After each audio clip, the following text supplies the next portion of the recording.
Just relax completely body and mind. And maintain awareness. Don't try to know, don't try to do anything, just silent, completely silent.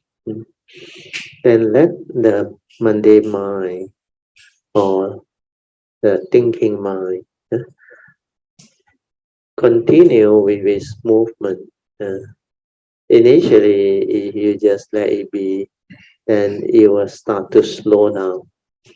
The thinking activity, the sankhara movement, the arising of thought, or what they call the aggregates of mind, they will start to slow down, slow down, slow down, until it finally become very quiet, then cease. You have to maintain awareness to witness the ceasing of thought.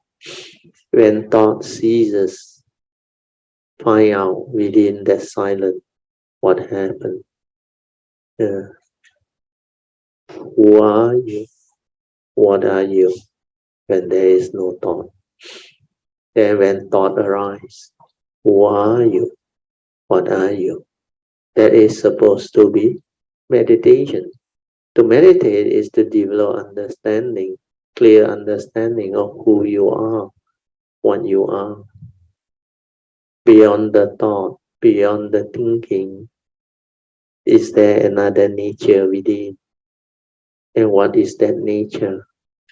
You have to find out. Then only you can understand the Mayana teaching. Why the Buddha talk about the two minds, the true mind and the mundane mind. The mundane mind is the thinking mind, condition arising, dependent originating mind. That one is active with the aggregates, whereas the true mind, by nature, is just aware. It's just a nature within that is aware, nothing else. That's why we call it the unconditioned, because there is nothing inside there to create condition. But the beauty of this nature is, from this nature, all things arise.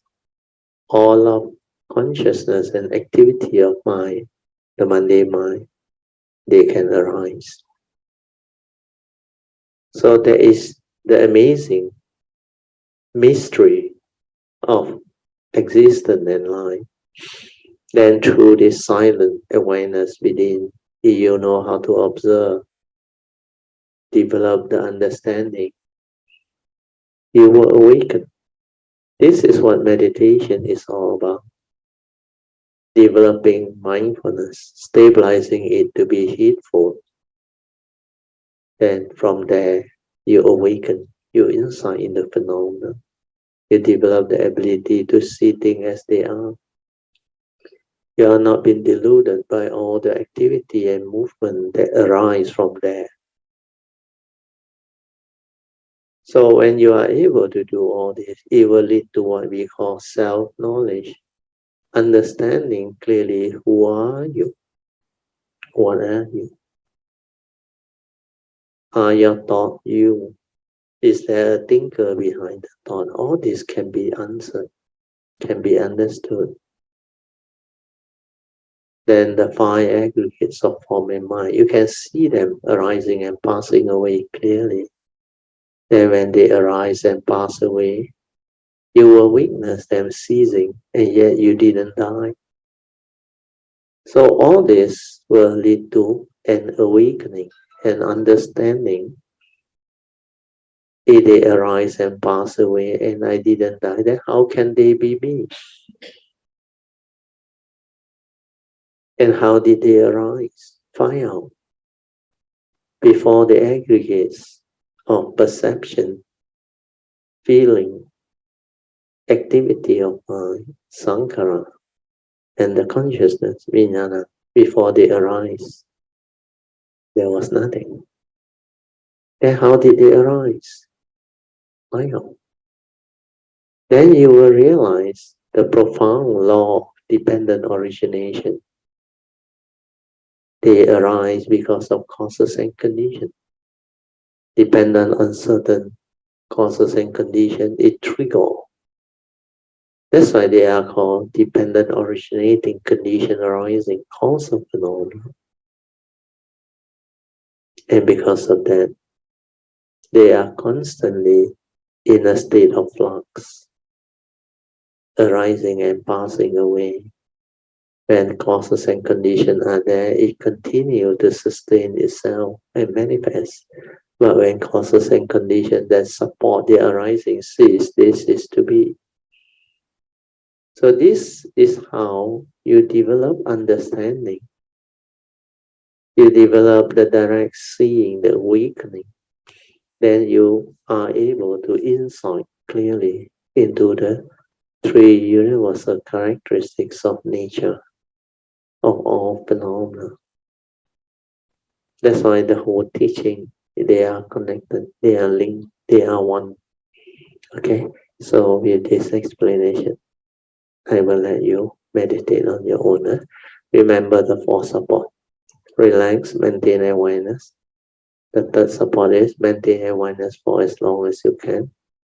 Then finally, when you are skillful, when you can be in the state of awareness without thought, and you do the fourth support, which is trust. Trust your nature to develop the movement and the meditation. Do not use your thought. Do not use your memory, your views, your opinion, conditioning. Then while in the midst of life, do not let the memory, the accumulated views, opinion, conditioning, and memory to condition you into negativity. So all this, they are part and parcel of what we call the whole movement of meditation. When you're aware, you can see clearly how thought arises and what is thought, how upon contact things arise, then how the form and mind, through delusion, ignorance, create the wrong thought, the wrong view, insert the wrong content of consciousness that leads to evil thought, unwholesome thought, negativity of thought, and how this evil thought, they can be classified as the three evil roots of greed, hatred, and delusion. So all this, you will be able to understand them only through awareness or mindfulness. You try to use the thought process to understand it via the thought, then it becomes knowledge, thought-based knowledge or Dhamma knowledge. When it's knowledge, it is not a wisdom, it's not an awakening, it's not a direct seeing. You cannot understand truth, the reality. You are being so conditioned by your views, opinion, conditioning, belief systems, and all those things. Even your accumulated fear, phobia, insecurity, doubt, worry, anxiety, sorrow, and lamentation, the scars of memory, all these, they will haunt you.